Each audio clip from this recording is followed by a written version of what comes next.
The monsoon has arrived to bring prolonged periods of heavy rainfall, thunderstorms and cloudy skies to the tropical north of Australia.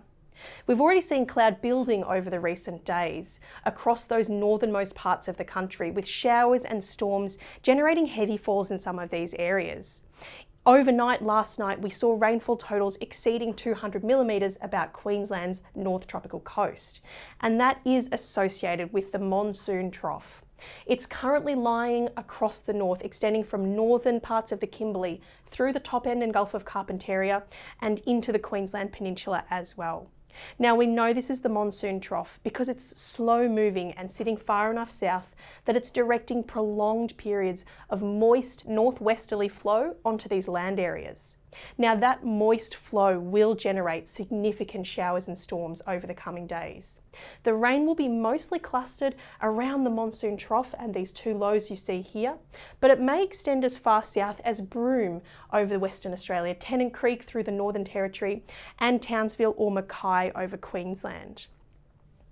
Over the coming days, heavy rainfall, severe thunderstorms, and flash or riverine flooding are all risks we can expect. Squally winds and elevated sea levels are also possible, but rain and flooding are really the most dangerous risks that we have ahead of us. Warnings may be issued for some or all of these hazards over the coming days, so residents and communities across northern parts of Australia should have their monsoon plan in place and keep themselves up to date via the Bureau's website for the forecasts and warnings. Now, we're also keeping a close eye on a couple of tropical lows which are developing along the monsoon trough over the weekend. If the conditions are right and these systems stay over water long enough, they may deepen into tropical cyclones. However, in this situation, the risk of that happening is only low, largely because they're not staying over water long enough. But however these systems evolve, whether or not they do become tropical cyclones, we are still expecting a heavy rainfall and flooding risk across those northern parts of Australia.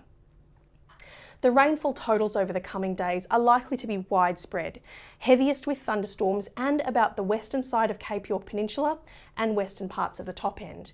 That is because this moisture is coming in from the northwest, pushing against those west-facing coasts. With the monsoon upon us and this situation continuing to evolve, it's essential to follow all the latest forecasts and warnings via the Bureau's website or the BOM weather app. Catch you next time.